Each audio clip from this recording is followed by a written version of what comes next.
ఓం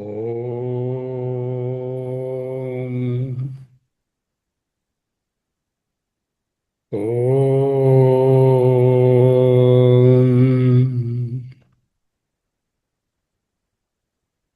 ఓం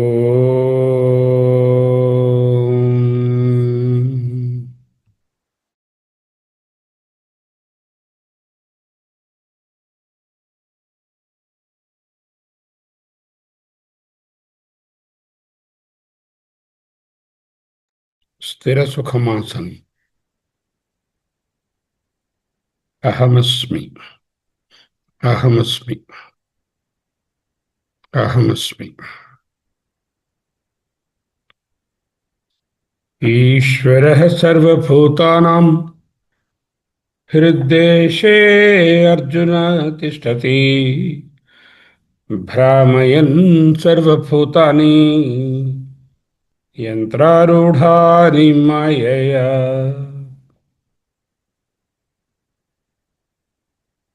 అటువంటి ఈశ్వరాంకితమైనటువంటి బుద్ధితో ప్రవర్తిల్లాలి.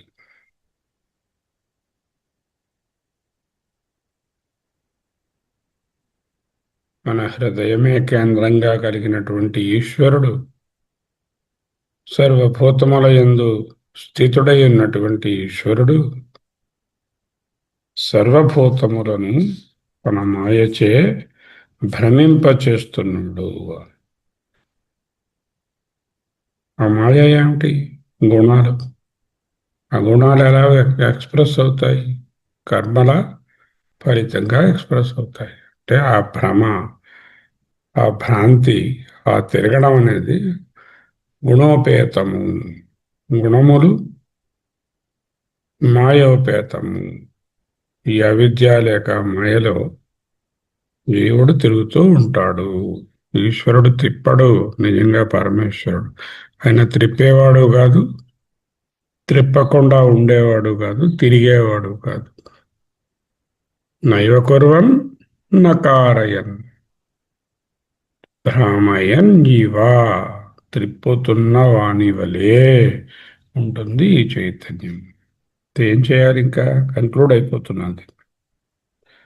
తమేవ శరణం గచ్చ సర్వభావేన భరత తత్ప్రసాదాత్ పరాం శాంతిం స్థానం ప్రాప్స్యసి శాశ్వతం. భారత తమేవ శరణం గచ్చ సర్వభావేన భారత. భా అంటే వెలుగు, ప్రకాశం, కాంతి, చిత్. ఆ చిత్తు నేనని తెలుసుకోవడమే భారత. భారత అంటే భాయందు రతి కలిగిన భా అనేటటువంటి కాంతి చిత్తు యందు ఆసక్తి, అత్యంత ఆసక్తి కలిగిన వాడు భారతుడు. అంటే చిత్తు నేనని తెలుసుకోవడమే భారతకి క్వాలిఫికేషన్. తం ఏవ శరణం గచ్చ. తం అతనినే. ఎవరిని? ఈశ్వర సర్వభూతానాం హృద్దేశే అర్జున తిష్టతి. ఆ ఈశ్వరుని శరణం గచ్చ. అన్ని విధాలుగా శరణు పొందుము. ఎలాగా? సర్వభావేన, అన్ని విధములుగా. ఏమిటండి విధాలు? మనసు, వాక్కు, శరీరము. మూడు రకములైనటువంటి కరణముల ద్వారా మనోవాచ కర్మణ ఈశ్వరం ఏవ శరణం గచ్చ. తం ఏవ శరణం గచ్చ. ఈశ్వరం అంటే పరమేశ్వరం, పరమేశ్వరుని ఆత్మను శరణం గచ్చ. అంటే surrender your self to that cosmic will. తత్ ప్రసాదాత్. తత్ ఆయన యొక్క, ఆ ప్రసాదం. ఏ ప్రసాదము? ఈశ్వరుని శరణ పొందగా వచ్చినటువంటి ప్రసాదం. ప్రసాదం అంటే అనుగ్రహం. తత్ ప్రసాదాత్. ఆ అనుగ్రహము వలన, అంటే ఆయన అనుగ్రహము వలన. అనుగ్రహం వస్తే ఏమవుతుంది? పరాం శాంతిం, పరమశాంతిని. ఎందుకు పరాం శాంతిం అన్నారు? మామూలుగా మనకు కూడా ఏదో కొంత శాంతి లభిస్తూ ఉంటుంది అప్పుడప్పుడు. ఉపశాంతి లభిస్తుంది. ముఖ్యంగా నిద్రపోతున్నప్పుడు డీప్ స్లీప్లో కొంత శాంతి ఉంటుంది. జాగ్రత్తలో కూడా ఏదో ధ్యానంలోను నిధిధ్యాసనలోను భక్తి ఇన్వాల్వ్మెంట్లో కొంత శాంతి ఉంటుంది. ఆ శాంతి వచ్చిపోతుందో అది కాదు ఇది. పరాం శాంతిం అంటే పరమశాంతిని అహమస్మి.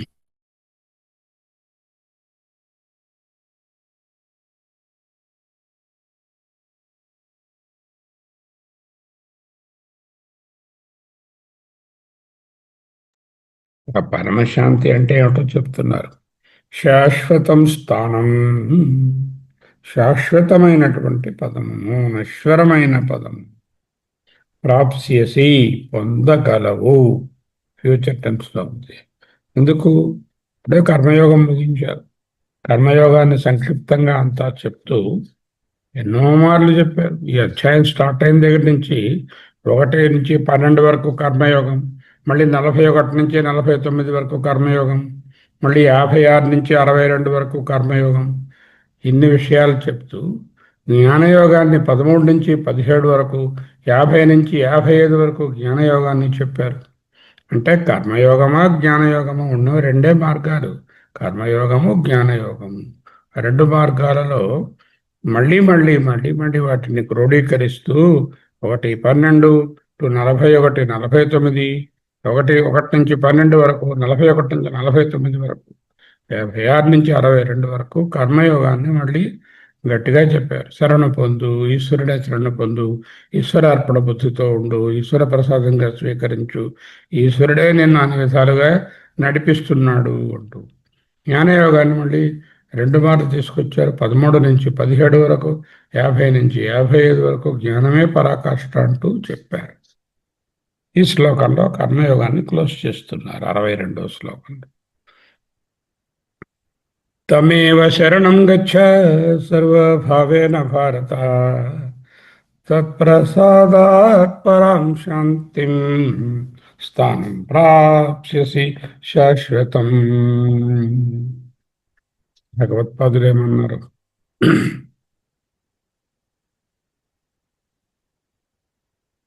తమ్యేవ, ఈశ్వరం ఏవ, పరమేశ్వరం ఏవ శరణం ఆశ్రయం. ప్రథమం 7వ అర్జున భారత, లేక చిదానంద రూపమైనటువంటి ఓ భారతుడా, సంసార దుఃఖాన్ని పోనాడుకోవడానికి ఒక్కటే మార్గం రా నాన్న.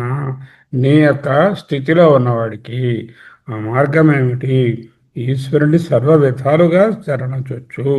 సంసారార్తి హరణార్థం, సంసారం యొక్క ఆర్తి, సంసారంలో వేగిపోతున్నాము, కష్టాలు దుఃఖాలు సుఖాలు చలయం, ఆ వలయంలో ఆర్తిలో వేగిపోతున్న వాళ్లకు హరణార్థం, దాన్ని పోగొట్టుటకు ఈశ్వరం ఏవ శరణం గచ్చ, ఈశ్వరం ఏవ ఆశ్రయ, ఆశ్రయించు. ఎలాగా? సర్వభావేన సర్వాత్మన.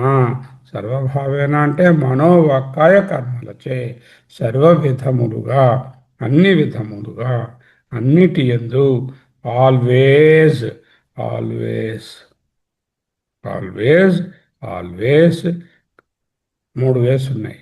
మనోవాక్కాయ కర్మలతో ఎప్పుడు శరణం గచ్చ హే భారత. తతః అటు పిమ్మట, తత్ప్రసాదాత్ ఆ ఈశ్వరానుగ్రహం వలన, పరాం ప్రకృష్టాం సర్వోత్కృష్టమైనటువంటి శాంతిం, శాంతిని, అంటే సర్వ అతిశయ అయినటువంటి ఆ ఉపరతిని, సంసార దుఃఖం శాంతించడమే శాంతి. శాంతి అంటే మంటలు ఆరిపోవడం, శాంతం అంటే మంటలు ఆరిపోవడం, ఉపశమించడం. ఆ మంటలు ఏమిటి? సంసారంలోనున్న మంటలు ఉపశమించడమే శాంతి. అది కొంతసేపు తగ్గి మళ్ళీ మండడం కాదు, నిరంతరంగా శాంతిలో ఉండడమే పరాం శాంతిం, ప్రకృష్టాం శాంతిం, పరాం ఉపరతిం, స్థానం చ అంటే మరియు స్థానమును, స్థితిని, ఆ స్టేట్ని, మమ విష్ణో పరమం పదం, సర్వవ్యాపకుడనైన నా యొక్క నిత్యమైనటువంటి పరమపదము, సర్వభూత రూపమైనటువంటి మోక్షాన్ని ఆవాప్స్యసి, శాశ్వతం నిత్యం పొందగలవు. ఎలాగా? కర్మయోగం గట్టిగా చేస్తే, ఈశ్వరుని శరణాగతి చేస్తే, ఈశ్వరాత్మ బుద్ధితో ఉంటే, ఈశ్వర ప్రసాదంతో ఉంటే, ఈశ్వర ప్రసాదమని స్వీకరిస్తే, కర్మయోగం చక్కగా పరాకాష్ఠకు వస్తే, చిత్తశుద్ధి కలిగితే, జ్ఞానంలోకి వెళ్తే, శ్రవణ మనన నిధిధ్యాసల ద్వారా నీవు మోక్షాన్ని పొందగలవు. ఆ క్రమం మర్చిపోకూడదు. సింప్లిఫై చేసి రాస్తారు. అవాప్స్యసి శాశ్వతం నిత్యమంటే ఓహో కర్మ గట్టిగా చేసిస్తే మోక్షం వస్తుందా అని అనుకోకూడదు అన్నమాట. తమేవ శరణం గచ్చ సర్వభావేన భరత తత్ప్రసాదాత్ పరం శాంతిం స్థానం ప్రాప్స్యసి శాశ్వతం. ఓకే, ఇంకా తెలుసుకోవాల్సినటువంటి విషయాలు గలవు బియాండ్ ది భాష్యం. హే భారత, తమ్యేవ సర్వభావేన శరణం గచ్చ. నీయే గచ్చ అనేది ఒక ఆర్డర్, ఇంపరేషన్. పిబా, వద, అలాగా గచ్చ. ఎవరు? త్వం, నీవు. తం ఏవ, ఆ ఈశ్వరుని. శరణం గచ్చ, మధ్యమ పురుషులో ఉంది. ఈశ్వరుడు ఇన్స్ట్రక్షన్ భారతాన్ని ఎదురుగుండా ఉన్నతని కదా. తత్ప్రసాదాత్, ఈశ్వర ప్రసాదము వలన పరాం శాంతిం శాశ్వతం స్థానం చ ప్రాప్యసి, పరమశాంతిని, శాశ్వత స్థానమైనటువంటి మోక్షాన్ని పొందుతావు.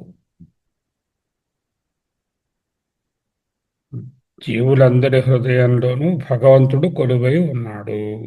మనం చేసే కర్మలను భగవంతునికి అర్పించి ఆధ్యాత్మిక సాధనలో ఉన్నత ఉన్నత శిఖరాలు ఎక్కడానికి తోడ్పడాలి ఈ కర్మలు. ఆ విధముగా ఈశ్వరుని శరణాగతి చేసి చిత్తశుద్ధిని పొంది చేయాలి. ఇప్పుడు కర్మపరంగా చూస్తే ఈశ్వరుడు కర్మ ఫలప్రదాత. ఏ కర్మ చేసినా కూడా ఆయనకు రెండు రకాల పుణ్యం వస్తుంది. ఒకటేమిటి? లౌకిక పుణ్యం. రెండోది ఆధ్యాత్మిక సాధనకు కావలసిన చిత్తశుద్ధి. లౌకిక పుణ్యం వలన మంచి ఇల్లు, కుటుంబం, ఐశ్వర్యం అన్నీ వస్తాయి. ఆధ్యాత్మిక సంబంధమైన ఎదుగుదల పుణ్యం అంటే గీత నేర్చుకునే అవకాశం, ఉపనిషత్తులు చదువుకునే అవకాశం, సామర్థ్యం రావచ్చు. గత జన్మ పుణ్యం వలన కూడా కావచ్చు. చిత్తశుద్ధి కావాలంటే భగవత్ శరణాగతి చేయాలి. తమేవ శరణం గచ్చ, ఆ పరమాత్మని శరణు వేడాలి. ఎలాగా? సర్వభావేన అంటే శ్రద్ధాభక్తులతో మూడు ఇంద్రియాలను, మనోవాక్కాయ కర్మలన్నిటినీ కూడా ఈశ్వరుని యందే పెట్టాలి. భగవంతునికి అర్పణ భావంతో చేస్తే లౌకిక విజయాలు వచ్చినా రాకపోయినా ఆధ్యాత్మిక ఎదుగుదల కలుగుతుంది. దాని వలన చిత్తశుద్ధి, చిత్త వైశాల్యము, చిత్త నైర్మల్యత, చిత్త ఏకాగ్రత స్థిరపడతాయి. సర్వభావేన అంటే చెప్పాను కదా, మనోవాక్కాయ కర్మ. ఎందుకు ఇలా చేయమంటున్నారు? నేహాభిక్రమ నాశోస్తి ప్రత్యవాయో న విద్యతే స్వల్పమప్యస్య ధర్మస్య త్రాయతే మహతో భయాత్. నాయనా, దీనికి ప్రత్యవాయం లేదురా నాన్న, సైడ్ ఎఫెక్ట్ ఏమీ లేదు. ప్రత్యవాయం అంటే సైడ్ ఎఫెక్ట్. ప్రత్యవాయం నా విద్యతే. నేహాభిక్రమ నాశోస్తి, ఇది నాశాన్ని కూడా పొందదు. స్వల్పం అప్యస్య ధర్మస్య, చేయడానికి చాలా సులభము, కానీ త్రాయతే మహతో భయాత్, మహాభయంకరమైన సంసారం నుండి రక్షిస్తుంది. తత్ప్రసాదాత్, ఆ ఈశ్వరుని యొక్క ప్రసాదం వలన. బాధ్యత ఈశ్వరుడికి అప్పచెప్పారండి. అప్పచెప్పిన తరువాత ఈశ్వరుడే చూసుకుంటాడు. ఎందుకు ఈశ్వరుడు ఎలా చూసుకుంటాడు? వివేకం ఇస్తాడు, వైరాగ్యం ఇస్తాడు, సమాధి షట్క సంపత్తిని ప్రసాదిస్తాడు, ముముక్షత్వం ఇస్తాడు. ఇవన్నీ ఇచ్చాక సరి అయిన సమయం ఆసన్నమైనప్పుడు ఒక మంచి గురువును కూడా ఈశ్వరుడే ఇస్తాడు. ఆ భగవంతుడు గురువుని ఏర్పాటు చేసిన తర్వాత నేర్చుకునే ఆసక్తి, రెగ్యులర్గా పర్సూ చేసేటటువంటి ఒక కమిట్మెంట్ని, ఒకటేమిటి? సమస్తం తత్ప్రసాదాత్, ఆయన ప్రసాదం వలన పొందుతావు. ప్రాప్స్యసి, పొందుతావు. తక్కువేమి మనకు రాముండొక్కడుండు వరకు, తక్కువేమి మనకు రాముండొక్కడుండు వరకు అంటూ భక్త రామదాసు గారు పాడుకున్నట్టుగా ఇక మనకు ఏ తక్కువలు ఉండవు, ఎక్కువలు ఉండవు. నిశ్చింతగా ఉంటావు. హైదరాబాద్ నుంచో చెన్నై నుంచో బెంగళూరు రావాలి. రైలు టికెట్ కొన్నారు, రైలు ఎక్కారు, మీ సీట్లో కూర్చున్నారు. ఆ తర్వాత ఒక్కొక్క స్టేషన్ని దాటడానికి మీరేమైనా ప్రయత్నం చేయాలా? మిమ్మల్ని దాటించేది మీరా, ఇంకెవరైనా ఉన్నారా? ఆ రైలు నడిపేటటువంటి డ్రైవర్ గారు, ఆ సాధన సామాగ్రి, అక్కడ ఉన్నటువంటి టెక్నాలజీ, ఆ కంట్రోల్స్ అన్నీ కూడా మిమ్మల్ని ఆటోమేటిక్గా దాటిస్తాయి. ప్రతి స్టెప్ మనం ఇంకా దాటక్కర్లే. మన పని ఏమిటి? సరి అయిన టికెట్ కొనుక్కొని సరి అయిన రైలుని ఎక్కి సరి అయిన సమయంలో సరి అయిన చోట బుద్ధిగా కూర్చోవడం. కూర్చుంటే చాలు, వెళ్తూనే ఉంటుంది. కర్మయోగాన్ని గట్టిగా చేస్తే జ్ఞానయోగ ప్రాప్తి కలిగితే, జ్ఞానయోగం అనే రైలు ఎక్కి కూర్చుంటే, ఆ జ్ఞానయోగంలో నిష్ట కుదిరితే ఆ రైలు ఆటోమేటిక్గా మనం ఈ అన్ని అవాంతర స్టేషన్లన్నింటినీ కూడా దాటించి చివరి గమ్యమైనటువంటి మోక్షాన్ని చేరుస్తుంది. ఏ విధంగా అయితే రైలు ప్రయాణికునకు రైలు ఎక్కే వరకే శక్తి ఉన్నదో, ఆ తరువాత విషయాలు ఆయన చేతిలో లేవో, అదే విధముగా తత్ప్రసాదాత్, ఆయన ప్రసాదము వలన ప్రాప్స్యసి స్థానం శాశ్వతం ప్రాప్స్యసి, పరాం శాంతిం ప్రాప్స్యసి. రెండు చెప్పారు. ఒకటి పరమమైనటువంటి శాంతి, అంటే ఎప్పుడు మొక్కవని తరిగిపోని కొలత లేనటువంటి శాంతి. రెండవది పరమమైన స్థానము, మోక్షం అనే గమ్యాన్ని కూడా చేరుకుంటావు. కర్మయోగాన్ని క్లోజ్ చేస్తున్నారు. ఆధ్యాత్మిక ప్రయాణంలో భగవంతునికి శరణాగతి చేసిన వారికి, చక్కగా కర్మయోగాన్ని నిష్టగా పాటించిన వాళ్లకు అన్ని దశలు ఆయనే చూసుకుంటారు. ఇది అర్థం. శాశ్వతం స్థానం ప్రాప్యసి, శాశ్వతమైన మోక్షం అనే లక్ష్యానికి తీసుకువెళతారు. అంతిమ లక్ష్యానికి చేరుకున్నారో లేదో ఎలా తెలుస్తుంది? అహమస్మి.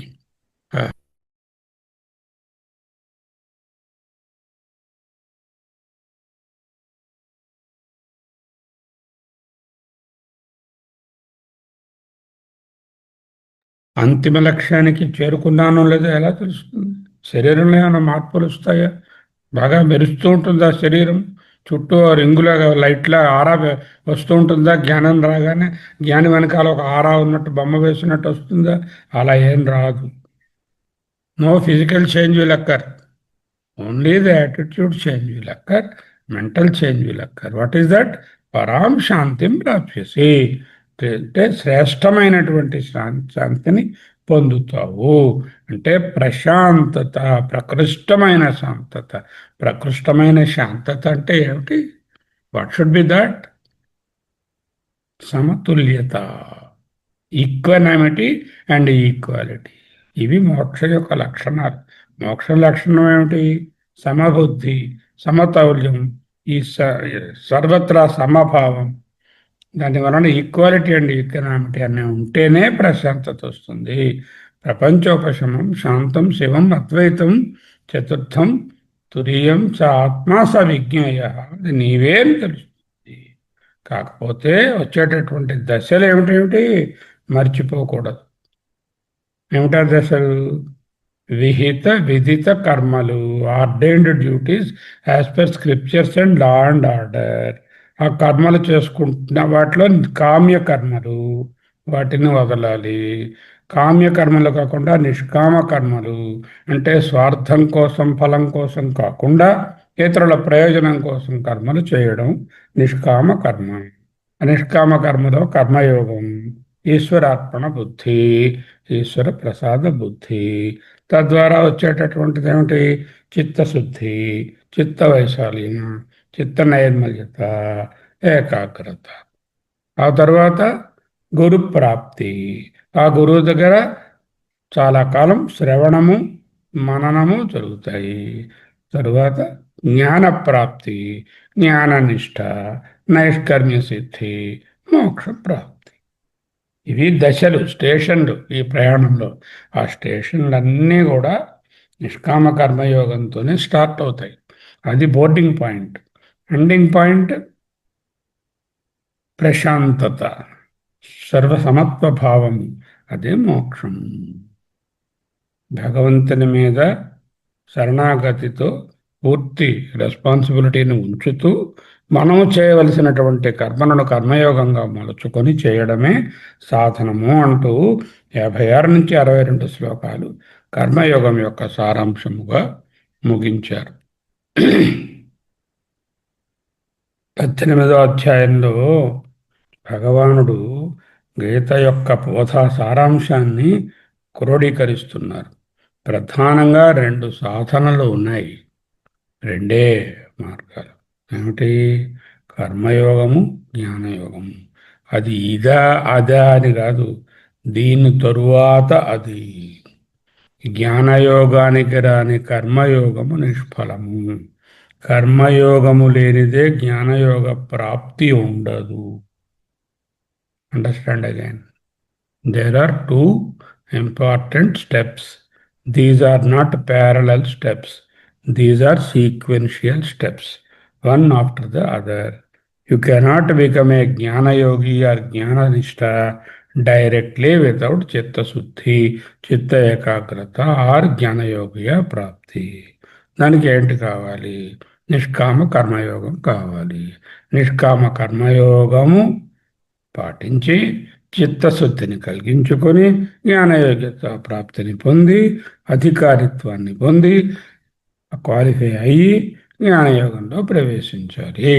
Follow these 2 sequential steps. అందుకే ఈ రెండింటిని మాటి మాటికి మార్చి మార్చి ఇది దీని తర్వాత ఇది దీని తర్వాత అది చెప్తున్నారు. కర్మయోగం జ్ఞానయోగ్యత ప్రాప్తినిస్తే జ్ఞాననిష్ట లేక నైష్కర్మ్య సిద్ధి జ్ఞానప్రాప్తినిస్తుంది. జ్ఞానమే మోక్షము, జ్ఞానాదేవత కైవల్యం. ఇది ప్రాథమికమైనటువంటి బోధ. మనకు తెలిసినటువంటి ఏ ఆధ్యాత్మిక సాధనను ఎనలైజ్ చేసి చూసినా అది 2 సాధనాల్లో ఏదో ఒకదానికి చెందుతుంది. ఏదైనా కర్మయోగానికి చెంది ఉంటుంది, లేకపోతే జ్ఞానయోగానికి చెంది ఉంటుంది. బదరీ వెళ్ళారు, కేదార్నాథ్ వెళ్ళారు, రామేశ్వరం వెళ్ళారు, విశ్వనాథుని దర్శించారు, బాలాజీని చూశారు, బాగుంది. ప్రాణాయామం చేశారు, సమాజ సేవలన్నీ చేశారు, కీర్తనలు చేశారు, 1,00,000 గడాల అన్నమయ్య సంకీర్తనలలో పాల్గొన్నారు, భజనలు చేశారు, యజ్ఞయాగాదులు చేశారు. ఆఫీసులోనూ ఇంట్లోనూ మీకు ఇచ్చినటువంటి కర్మలన్నీ నిష్కామంగా ప్రయోజనం కోసం చక్కగా పాటించారు. ఇవన్నీ కర్మయోగంలోకి వస్తాయి. మరి ఇంకా 2 ఉన్నాయి కదండి, ఉపాసన, భక్తి అని. క్లియర్గా అర్థం చేసుకోండి వాటి రోజు. కర్మయోగాన్ని కర్మలుగా మాత్రమే చూస్తూ చేసేదానిని కర్మయోగం అంటారు. కర్మయోగాన్ని ఈశ్వర భక్తితో జోడిస్తూ వాటి యొక్క స్పెషల్ ప్రేయర్స్ని వాటిని తగ్గించుకుంటూ అంతర్ముఖంగా చేసేటటువంటి సాధన ఉపాసన. అంటే కర్మయోగము తాలూకా పరాకాష్ఠ చెందిన చివరి దశయే ఉపాసన. ముందు కర్మంగోపాసన, ఆ తర్వాత కర్మలు లేకుండా కేవల ఉపాసన కూడా వస్తుంది. అంటే ఉపాసన is also a part of karma yoga at the terminal part. Okay, మరి భక్తి సమాచారం ఏమిటండి? భక్తి సబ్స్ట్రాటం అండి. కర్మయోగానికి, ఉపాసనకి, జ్ఞానానికి, మూడిటికి బేస్ ఏమిటి? భక్తి. వాట్ ఈజ్ భక్తి? భక్తి అంటే ఒక డెడికేషన్, డివోషన్. కర్మయోగంలోనూ భక్తి ఉండాలి, ఉపాసనలోనూ భక్తి ఉండాలి, జ్ఞానయోగంలోనూ భక్తి ఉండాలి. దేని మీద భక్తి ఉండాలి? ఈశ్వర భక్తి ఉండాలి. ఈశ్వరుడు అంటే ఎవరు? ఈశ్వర సర్వభూతానాం హృద్దేశే అర్జున తిష్టతి. ఆ ఈశ్వరుడు అంటే పరమేశ్వరుడు, చైతన్యం. ఆ సత్యం జ్ఞానం అనంతం సచ్చిద్రూపము మీద భక్తి ఉండడం, డెడికేషన్, డివోషన్. ఇది కర్మయోగంలో ఉన్నప్పుడు, సకామంగా ఉన్నప్పుడు నిష్కామంగా చేయాలి. నిష్కామంగా చేస్తున్నటువంటి కర్మయోగంలో సాకారమైనటువంటి ఈశ్వరుని ఎక్కువగా చూస్తాం. ఉపాసన దగ్గరకు వచ్చేసరికల్లా కర్మలను తగ్గించుకొని ఆ సాకార లేక సగుణ ఈశ్వరుని మీద కాన్సన్ట్రేట్ చేస్తాం. న్యాయయోగంలోకి రాగానే సగుణ సాకారాలను నెమ్మదిగా పక్కకు తప్పించి నిర్గుణ నిరాకారమైనటువంటి చైతన్యం మీద భక్తి నుంచుతాం. అదే స్వస్వరూప అనుసంధానం. భక్తిరేవ గరీయసి. భక్తి యోగం అంటే వేరే యోగం లేదు. భక్తి ఎందుకు లేదు? ఏ ప్రయాణానికైనా రైలు అనేటటువంటిది ఏ విధముగా బేసో అదేవిధంగా ఈ మూడు రకాల ప్రయాణాలకు ఆ భక్తి అనేటటువంటిది అంతర్లీనంగా, సబ్స్ట్రేటంగా, ఆధారంగా, ఆయతనంగా ఉండేటటువంటిదే. భగవద్భక్తి లేనటువంటి, అంటే డివోషన్ లేనటువంటి ఎంత మంచి కర్మయోగమైన అది ఫలాన్ని ఇవ్వదు. భక్తితో కలిస్తేనే కర్మయోగము, ఉపాసన అండ్ ఆల్సో ది జ్ఞాన will be fruitful. As you grow, all the prayers and rituals drop. In the Karma Yoga, there will be maximum. In Vipassana Yoga, there will be minimum. And finally, in Jnana Yoga, they will be least. There won't be anything except an internal prayer. All SP, clasp rejection, port reduction. Special prayers అన్నీ drop అయిపోతాయి. ఇక బదరి వెళ్ళేది లేదు, బాలాజీ దగ్గరికి వెళ్ళేది లేదు. ఆత్మతీర్థం పరం తీర్థం. ఆత్మదేవో పరోదేవ. రోజు ప్రాతస్మరణ స్తోత్రాన్ని 3 శ్లోకాలు గట్టిగా చదువుకోవడం, వీలుంటే ఆదిత్య హృదయంలో ఒక 4-5 శ్లోకాలను ఆ ఎటర్నల్ సూర్యభగవాను ముందు నిలబడి తెలుసుకోవడం, ప్రకృతియే పరమాత్మ అని తెలుసుకొని సర్వం కల్వితం బ్రహ్మ అంటూ ప్రతిదీ అంకిత భావంతో, డివోషన్తో ఉండడమే. అక్కడ నిర్గుణ నిరాకారమే ఉంటుంది. ఓంకారం వంటి ఆలంబనములు మాత్రమే ఉంటాయి. ఇది భక్తి యోగం. భక్తి యోగం అనేది it is the substratum or important. ఎలా తెలిసిందండి? 3 చూడండి. లోకే అస్మిన్ ద్విధ ప్రోక్త, లోకే అస్మిన్ ద్విధా నిష్ఠ పురా ప్రోక్తమయ్యానగా 2 నిష్టలు చెప్పారయ్యా లోకంలో. ఏమిటా 2? జ్ఞానయోగేన సాంఖ్యానం, కర్మయోగేన యోగినం. ఒకటి జ్ఞానయోగము, సాంఖ్యానం అంటే జ్ఞానము, జ్ఞానయోగేన సాంఖ్యానం, కర్మయోగేన యోగినం అనే 2 ఉన్నాయి. కర్మయోగము, జ్ఞానయోగము. 12వ అధ్యాయంలో చెప్పిన భక్తి యోగం ఏమిటి? ఇప్పుడు చూశాం. కర్మయోగము, ఉపాసన యోగము, జ్ఞానయోగము అన్నిటికీ ఒక గీత పెట్టి కిందని, ఆ గీత కిందని భక్తి యోగం మీద నిలిచి ఉన్నాయి అని తెలుసుకోవాలి. 2 ప్రాథమిక సాధనలు కాబట్టి ఈ అధ్యాయంలో ఆయన కృష్ణ పరమాత్మ రెండింటి గురించి మళ్ళీ మళ్ళీ అనేక కోణంలో చెప్పుతూ ఒక చోట భక్తిని కూడా గట్టిగా ఉండాలని బోధించి క్లోజ్ చేశారు. ఇక్కడతో ఈ భగవద్గీత తాలూకా బోధనలు ముగిసినవి. అయితే ఇంకా చెప్పవలసింది కొంత ఉంటుంది. పిల్లవాడికి ఊరికెళ్ళేటప్పుడు ఫస్ట్ టైం ఐఐటిలో అడ్మిట్ చేసిన తర్వాత పంపిస్తున్నప్పుడు ఎన్నో చెప్పినా మళ్ళీ ఆఖరి క్షణంలో కూర్చోబెట్టి మళ్ళా ఒకసారి వాడికి స్పెషల్ ఇన్స్ట్రక్షన్స్గా బోధిస్తారు. అవి రాబోతున్నాయి రేపటి నుంచి. అహమస్మి, అహమస్మి, అహమస్మి, అహమస్మి, సోహం, సోహం, సోహం, సోహం, సోహం, సోహం, సోహం, సోహం, సోహం. అహమస్మి, అహమస్మి. ఈశ్వరః సర్వభూతానాం హృద్దేశే అర్జున తిష్టతి. భ్రామయన్ సర్వభూతాని యంత్రారూఢాని మాయయా, యంత్రారూఢాని మాయయా. తం ఏవ శరణం గచ్చ సర్వభావేన భరత. తత్ప్రసాదాత్ పరాం శాంతిం స్థానం ప్రాప్స్యసి శాశ్వతం. అత్ర న సంశయః. ఈ విషయంలో ఏ విధమైన సంశయము లేదు, లేదు, లేదు. అహమస్మి, అహమస్మి, అహమస్మి, అహమస్మి, అహమస్మి, అహమస్మి, అహమస్మి, అహమస్మి, అహమస్మి, అహమస్మి, అహమస్మి, అహమస్మి, అహమస్మి. సోహం. స్వస్తి.